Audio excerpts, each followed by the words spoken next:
अभी ब्रह्मचर्य का आपने जिक्र किया, ब्रह्मचर्य के बारे में बताइए। आज का ये यूथ जो ब्रह्मचर्य के बारे में आपने अभी बोला कि ब्रह्मचर्य से दूर भाग रहा है, उसकी क्या खूबी है ब्रह्मचर्य की, मैं ये जानना चाहता हूँ। ब्रह्मचर्य के लिए मैं इतना ही कहूंगा कि शरशैया पर सोए हुए भीष्म पितामह अपनी स्वेच्छा से तब तक लेटे रहे, रक्त का एक एक बूंद निकल गया, तब तक लेटे रहे जब तक कृष्ण सामने नहीं आ गए। तो ब्रह्मचर्य जो है आपको उतनी सामर्थ्य दे देता है कि आप ईश्वर को सामने प्रकट कर सकते हैं, एक बात। दूसरी बात है कि आप दुनिया की किसी भी शक्ति से टकरा सकते हैं। ब्रह्मचर्य आत्मानुशासन के साथ आपको आत्मिक ऊर्जा से भरपूर करता है, जिसकी सबसे बड़ी जरूरत है। आपको भी किसी बहुत बड़े व्यक्ति के सामने खड़ा कर दिया जाए और आपसे कहा जाए कि इनसे बात करना है जी, तो अंदर से घबराहट आएगी, सोचना पड़ेगा क्या बोलें क्या न बोलें। 2-3 लाइन वो बोलेगा, फिर इसके बाद आप शब्द शून्य हो जाते हैं। कई लोगों में होता है, मेरे साथ नहीं होता है। नहीं, आपके साथ नहीं होता होगा। कई बार ऐसी स्थितियां सबके सामने आती हैं, या अन्य चीजें कि हमारे पास इतनी बड़ी सामर्थ्य से, इतनी बड़ी सत्ता से, इतने बड़े ताकतवर लोगों से कैसे टकराया जाए। ये टकराने की सामर्थ्य, लोगों से वार्तालाप की सामर्थ्य, सारी की सारी सामर्थ्य ब्रह्मचर्य उपलब्ध कराता है। और दूसरी बात यह है कि ब्रह्मचर्य जिसका क्षीण हो रहा है इधर उधर, जी जी, तो इसका मतलब है कि वो आने वाली पीढ़ी को कमजोर बना रहा है।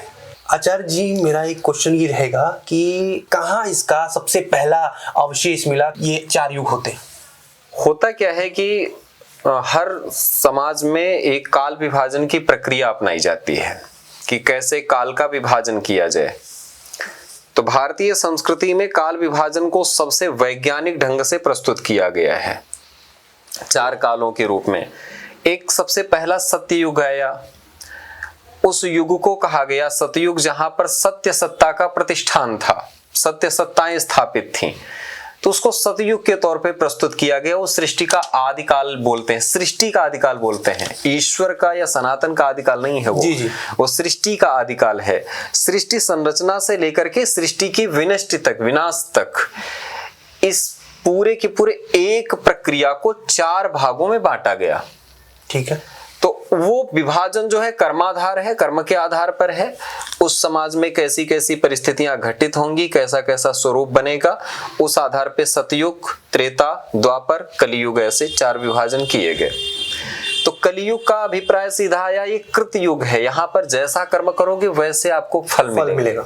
ये इसलिए इसको सतयुग में आपको सत्य व्रत का ही पालन करना पड़ता था, करते थे लोग। सत्य व्रतम सत्य परम त्रिसत्यम, सत्यस्य योनिम निहितम च सत्ये, सत्यस्य सत्यम ऋत सत्य नेत्रम, सत्यात्मकम त्वाम शरणम प्रपन्नाः। ऐसी जो भावना थी वो सतयुग की भावना थी। तो ये सारे के सारे काल विभाजन हैं। जब पुरातन काल में गुरुकुल पद्धति होती थी जी, कई लोग गुरुकुल जाते थे, पढ़ते थे। आज का समाज उससे बिल्कुल थोड़ा सा हटता है। हाँ। तो उसमें क्या खास बातें थी जो आज का समाज वो नहीं पा पा रहा है, वो फल नहीं पा पा रहा है? बहुत अच्छी बात है। गुरुकुल से पढ़े बच्चे, आज के पढ़े बच्चे, दोनों में थोड़ा समय परिवर्तन, थोड़ा सा एक बार विभाजन करके देखते हैं हम। राम गुरुकुल से पढ़े थे जी, तो वो क्या बने? राजा। राजा। आज के बच्चे कहाँ से पढ़ रहे हैं? प्राइवेट स्कूल या कुछ भी कह लें, स्कूल से, जो हमारा मैकाले सिस्टम है जी, उससे पढ़े हैं। इस मैकाले सिस्टम का पढ़ा बच्चा क्या बनता है? बाबू, क्लर्क, नौकर। किंग मेकर या किंग बनने के लिए आपको गुरुकुल स्वीकारना पड़ेगा। नौकर बनने के लिए आपको इस सिस्टम में आना पड़ेगा।